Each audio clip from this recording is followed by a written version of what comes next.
So how do you really guide them? So if you can share some example of, you don't have to name, it can be confidential stuff, but if you were to give me a example of how do you really guide them, so it's almost like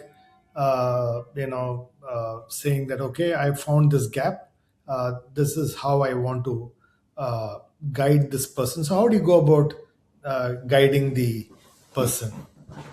Well, I think it depends on where they're starting from. A lot of it is asking initial questions. So a lot of it's getting people to ask themselves questions. When you're on a sales call, one of the most powerful things you can do is get someone to articulate how much it's going to cost them to not use your tool, like what their current strategy is costing them.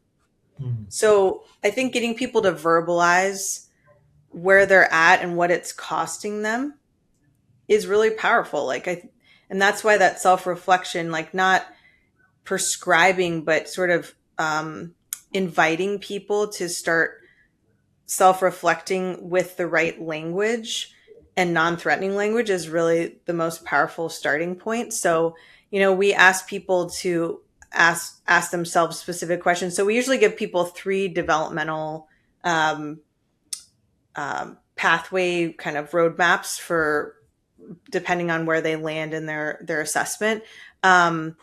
So, for instance, someone with like a mid-level relational intelligence score. So there was a founder that we worked with who, I'll give a concrete example. I think it's a lot easier when people to do that.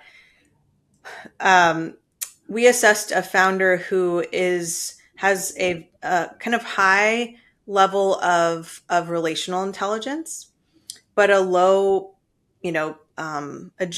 purposeful agility score. So meaning that he is really good at relating to other people, empathizing, listening, um, putting himself in other people's shoes, but his ability to pivot quickly is limited. And we found that was largely because he has a harmony bias. So he was like concerned about hurting people's feelings and he wanted to get everyone's input before making a decision. And I'm not saying that in some cases consensus isn't important, but in a lot of cases, what you want from a leader is for them to take charge. And okay, I've heard, you know, people's feedback and now I'm going to move on something. And he just would get stuck in the analysis paralysis because he didn't want to. So we really encouraged him and we had a bunch of follow-up questions about scenarios in which he had done this. Then we had questions about what it was preventing him from doing and what the counterfactual of his business could look like if he actually moved. And so envisioning some of those potentials and that visual and like, then how do you get from here to there and how do you practice this so there's like specific practices that you undertake at your next meeting and the next meeting, and then you go back and you talk to your coach about it. And so it's a lot of scenario, some role playing. So that's just one example of tension, like somebody can be really high in one area and they just, for whatever reason, they're hung up on making the decision. Does that help?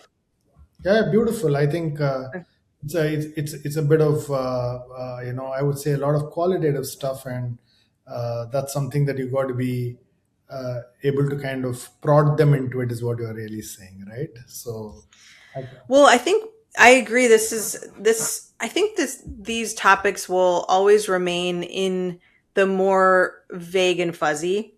Mm. It's not math, in certain kinds of math. But I do think we're making it more quantitative and standardized. I think there are actually deep patterns that show up at different levels of development with different skills associated with them. And that's what excites me because I think, like we were saying before, there's some people who are really good at picking up on the subtleties and seeing these patterns, and other people may not pick up on them. So we're making them visible to everyone now based on sentence structure, based on how people talk about things. And one of the things that gets me really excited is what people aren't saying. So we call it negative space analysis. So when we're listening to someone's transcript, they may not have mentioned pivoting or relating to other people or they may have not have talked about a team they've worked with. And that's interesting data. It's like, why haven't you talked about this in any of your stories?